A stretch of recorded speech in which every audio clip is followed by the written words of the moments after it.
So, what if I told you that the biggest thing holding you back from getting everything you want is trying so hard to be a good person? I know, it sounds completely upside down, right?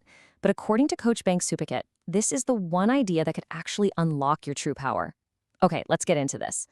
So let's just sit with this question for a second. Is being a good person an obstacle to your success?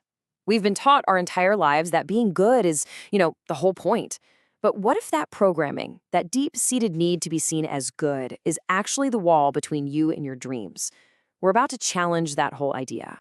Right. So the main concept here is to stop being a good person. Now, before you start thinking this is your guide to becoming some kind of supervillain, hold on.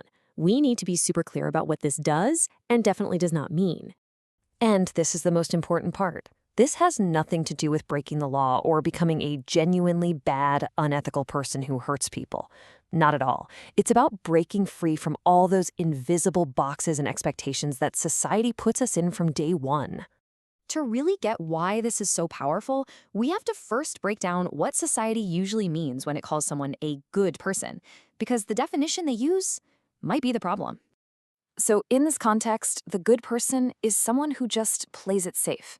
You know the type, they follow all the rules, they color inside the lines, and honestly, a huge chunk of their motivation is just to get approval from other people. Their parents, their teachers, their boss, you name it.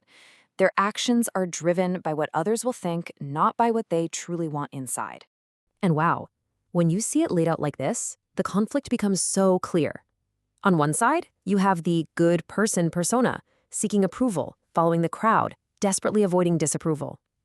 And on the other side, the authentic self, listening to your own gut, daring to be different, and acting on what you truly desire. You can see they're in a total tug of war with each other. Okay, so let's get to the real heart of it. Why does being this good person actually block you from manifesting the life you really, truly want? It really boils down to these 4 hidden blockers. First up, you've got guilt, that awful feeling you get when you dare to put yourself first. That guilt then feeds a constant fear of judgment. Oh my God, what would they think of me? And in the world of manifestation, these 2 feelings, guilt and fear, they create a really low vibration. It's like trying to listen to your favorite radio station, but all you get is static. That static blocks what you want from coming through. And it all leads to this endless cycle of self-sacrifice, where your dreams are always on the back burner for someone else. And this quote from the source just hits so hard because it's so true. Good people will equal average people. Oh, by always trying to fit in and get that pat on the back, you're not aiming for greatness. You're just aiming for acceptance. And, well, the prize for that is usually an average life. I mean, think about it for a second. We all knew that kid in school, right? The one who got perfect grades, never broke a rule. Where are they now? A lot of the time, they're living perfectly fine, average lives. But that so-called bad kid, the one in the back of the class who was always questioning things, breaking the mold, that person might just be the entrepreneur, the artist, the one who's actually out there changing the world today. So, if being a good person is the problem, what's the answer? Well, this is where it gets a little controversial. We have to take back a word that society has taught us is ugly: selfish. So let's completely redefine it for a second. In the world of manifestation, being selfish just means that you prioritize your own inner voice. It means you make your authentic path the most important thing in your life. And again, this has nothing to do with stepping on other people to get what you want. It's about honoring yourself first. So what does this actually look like in practice? Well, it's about these 3 things. Daring to be different, even when everyone is telling you you're weird. Acting with total confidence in your own goals without that nagging guilt or need for a gold star.